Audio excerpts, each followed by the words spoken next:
Hi Apple lovers, and welcome to another episode of the Tech Hub. Today we are looking at Apple's best tablet. This is still one of the only tablet-based products in their range. My favorite tablet, the iPad mini, 7th generation.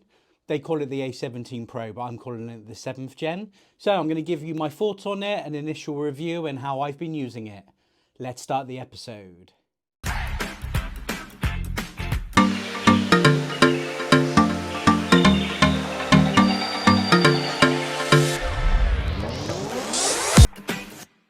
So I have already done an unboxing of this awesome tablet on the day it arrived. And let me give you some of my initial thoughts on it. So a lot of the gripes that people were saying is that the form factor hasn't changed. The screen hasn't changed. The camera hasn't changed. For me, these things did not need changing. They were absolutely fine as they were. And I'm really not fussed about it. As you can see, I've gone for the Starlight edition. All of my Apple devices are now either Starlight or Silver, so I've got this color theme going on, which I'm super happy about. I've actually gone for the cellular model because this is really the only device that I take out when I'm out and about. So I thought I'd have the cellular this time. Now, there is no SIM slot, so I had to do an eSIM. Now, for anybody in the UK, I was already with Sky, and you can convert your SIM to an eSIM. So for the first time I did that, so glad I did. The speed is fantastic, and I'm absolutely loving it. Now, of course, there is that initial thing of, okay, how much has it changed? Now, for someone like me, I'm going to get the most up-to-date Apple tech. But by the end of this video, you'll know if it's worth you upgrading, if that's why you're watching this, and where you want to go with it.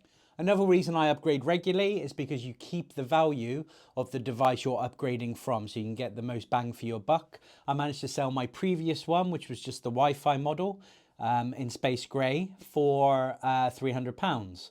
So it pretty much covered half the price of this. So in that respect, it's not a bad way to do it, is it? Now, I actually got some very specific accessories for this. Number one, it's already in a screen protector. That's a must. I did get it with the white because all of my silver products have a white case or a cover. So they all match. So my iPad Pro also has the same case. So I've got, again, my color theme going on. Now, because I am using this more handheld than I do my iPad Pro, actually, this got dirty pretty quick. So I saw an absolute steal on eBay and went for the orange. So if I am out and about, I'll probably use the orange one because there is some dirty marks on it already. I mean, of course, it's going to do that. It's white. So at all was it no criticism of this one. And in case you're wondering, last year's models cases do still fit because the form factor is the same. So that's a positive on them not changing the form factor. Another accessory I specifically got for this iPad was the Pencil Pro. Now, I've had Apple Pencils in the past. Now, I'm not much of a drawer or a writer, but I really wanted to make the effort. And actually, I am using it as a note taker.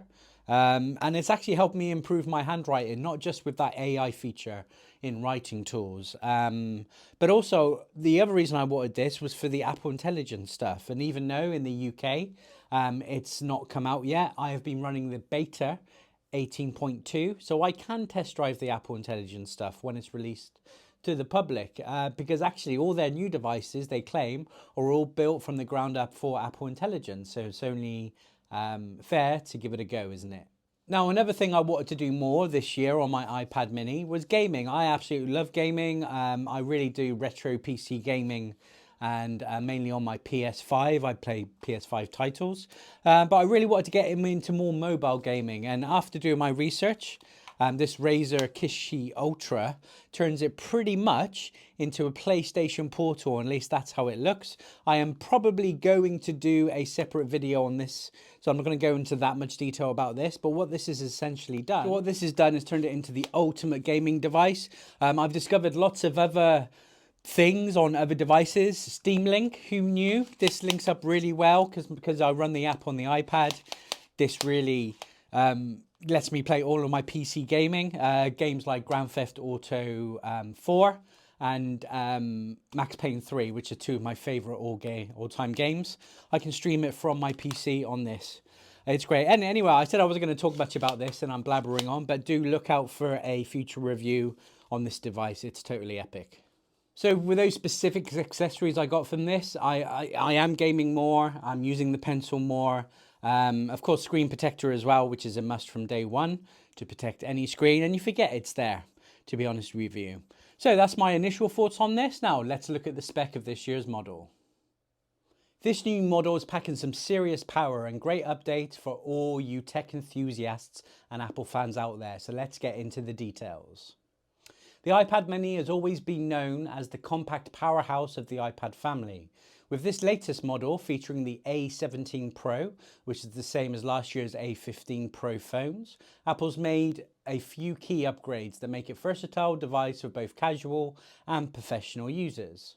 Whether you're thinking of upgrading or getting into the iPad world for the first time, this mini tablet has some big features worth talking about. Starting with the display, we've got an 8.3-inch liquid retina panel here with a 2266 by 1488 resolution. Apple's included its True Tone technology, so this screen adapts to your environment, and with the wide color gamut, colors are vibrant and true to life. One downside, it still doesn't have ProMotion, so you're not going to get the 120 Hz refresh rate. However, I'm going to touch on this later when I talk about this being a Pro tablet or not. But for most users, especially on a smaller screen like this, it's not a deal breaker. Now let's talk about performance. This is where things get interesting. The A17 Pro chip powers the iPad mini, making it one of the most capable tablets in its size category. It's the same processor found in Apple's iPhone 15 Pro, so we're talking 30% faster CPU performance and about 25% better graphics compared to the last model. That made me want to do some more gaming on it. This chip even supports hardware accelerated ray tracing, so games and creative apps look more realistic than ever before. If you're into your gaming or using intensive apps, this is a big upgrade over the previous generation. Those AAA titles coming out on iPad now look glorious on it. Assassin's Creed does look really good. However, I find the game glitchy on all of my iPads. So tell me if you had a similar thing. So next up is the camera spec. So the iPad mini 7 has a 12 megapixel rear camera that can shoot in 4K at up to 60 frames per second. And it also has a 2x digital zoom feature. On the front, you'll find another 12 megapixel camera, which is great for FaceTime calls. And it even has ultra wide framing that uses Apple Center Stage to keep you centered in the shot as you move around. So another thing they brought to it this year. Now, I don't never take photos with my iPad mini or any iPad. However, it's good for scanning documents, but also that front-facing camera for FaceTime. So on the battery life, it's about what we've come to expect from an iPad mini. Apple claims around 10 hours on Wi-Fi and a bit less on cellular. It charges through USB-C port and it charges really quickly. And this is pretty standard these days as it works with fast charging, so you can get back up and running quickly.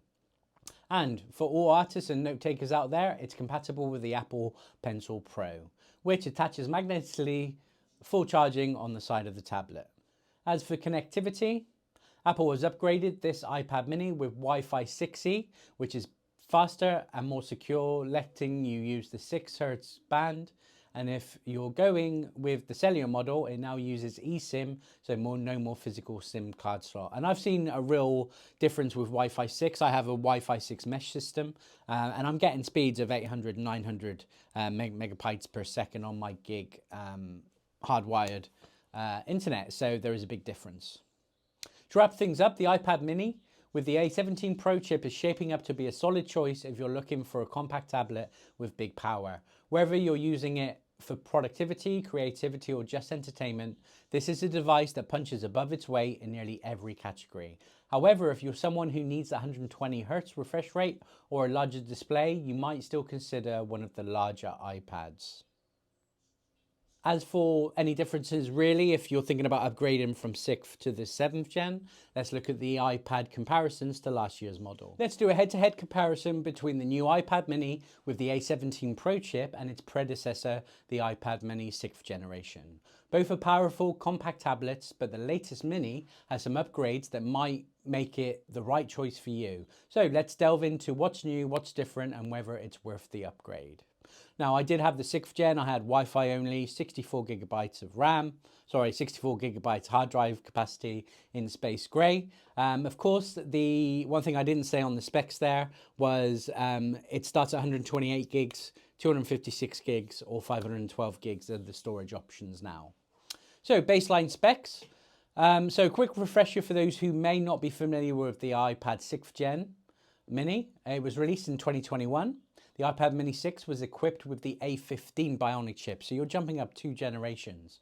A solid processor for multitasking, gaming and creative apps. Now the 7th Gen iPad Mini takes things up a notch with the A17 Pro chip, which is the same chip found in Apple's latest iPhone 15 models. Let's break down how that upgrade impacts your day-to-day usage. So starting with performance, the A15 Bionic in the iPad Mini 6 was impressive when it launched with a 6-core CPU and a 5-core GPU. It's perfect for the most apps can handle light gaming and creative tasks. Now the iPad 6th Gen has now become a budget option. So if you're not looking to spend a fortune, you can pick one of these up for about £300 on eBay. But with the A17 Pro in the new iPad Mini, Apple's taken performance up by about 30% in CPU power and around 25% in graphics capabilities. This means the new iPad Mini is ready for the heavier tasks, especially with the addition of hardware-accelerated ray tracing, a feature that makes graphics in games and creative apps look much more realistic. Bottom line, if you're into your gaming or graphics, heavy work, the new Mini's A17 Pro chip is a game changer compared to the 6th Gen. Now, both the 6th and 7th Gen iPad Minis have the 8.3-inch Liquid Retina display with a resolution of 2266 by 1488, true tone and wide color support. This means in terms of color accuracy and sharpness, they're pretty similar. It's pretty much the same display. I think it does look a bit sharper on the iPad, the new one. I can't explain why though, if it's the same display. Maybe that's a software thing, but I think it looks better. However, neither model has ProMotion, so you're limited to 60 Hz refresh rate. Where the difference lies in the Apple Pencil Pro capability, while the iPad Mini 6 only works with the 2nd Gen Apple Pencil, the 7th Gen now supports that latest Apple Pencil Pro and of course the squeeze functionality and the hover that it has. This upgrade lets artists and note takers access new features like hover support and more pressure sensitivity, making it ideal for digital art and precision tasks. Now, due to the size of this tablet, it's an ideal thing for people to draw. Cameras, so let's talk about cameras. Both models feature a 12 megapixel rear camera, but there are some differences. The 7th Gen front-facing ultra-wide camera still supports center stage, so it'll keep you in the frame during your video calls. However, the new model offers enhanced zooming and video recording up to 4K at 60 frames per second. So if you plan on using your Mini for vlogging or video calls, the new camera system is a solid improvement. For battery life, both models offer about 10 hours on Wi-Fi. Charging is done via USB-C on both versions, but the 7th Gen iPad Mini charges a bit faster and is more efficient thanks to the A17 Pro's optimized power usage. Both models also support fast charging. So with connectivity, here's where the iPad Mini shines in connectivity. The 7th Gen now supports Wi-Fi 6E, which means faster, more stable internet speeds when using a 6 Hz band. This is a big bonus for people who rely on high-speed connections, whether for gaming, streaming or multitasking on the go. And for those getting the cellular model, the 7th Gen iPad Mini has dropped the physical SIM slot in favor for eSIM support, making it a bit more future-proof. So, should you upgrade? If you're happy with your iPad Mini 6 and mainly use it for everyday tasks like streaming, note-taking or light gaming, you may not feel a huge difference. But if you're looking for higher performance, improved gaming graphics, or you're into digital art and you want to try the Apple Pencil Pro with the hover support and the squeeze function, then the iPad 7th Gen iPad Mini is a worthwhile upgrade for you. So is there really any benefits that I've noticed? Like I just touched on briefly, there is something different with the display. I do think it looks better, but I really can't explain why. Perhaps it's a software thing. It's not a huge difference, but I do find it better. Obviously, it feels the same. And where you're really going to benefit here is when Apple Intelligence really does come to everybody. Every Apple Intelligence feature, and I've tested them all so far on the beta of 18.2, they've all worked well. I've not really had any bugs at all. Some of it seems a bit of a gimmick, and I don't know how long-term I'm going to use them, but particularly with the cleanup in photos where you can remove things from the photos. It handles that super speedy. So one thing I did predict in my unboxing video was I was hoping to see the same increase in snappiness as I did from the iPhone 15 to the 16, and I definitely did with this. The A17 Pro does make it a lot snappier as I predicted. Now, in the tech community online and with other YouTubers, there's a lot of chatter about there not being an iPad Pro version. Now, I don't ever believe there will be a Pro model, and here's why. This is Apple's last true tablet. If it started to get Pro features, then it's no longer what it is. And the features that we don't have, Apple relate to being a Pro device, such as the increased megapixels on cameras, the 120 hertz Pro motion displays. All of those things are Pro features, and that's where they charge the extra money for their Pro devices. That's never going to happen with the iPad mini, ever. This is the best an iPad mini is going to come until 2 years' time when they put a newer chip in it. And that's okay. This is a true tablet. It is my favorite Apple tablet. Then done. Nothing else to say on the matter.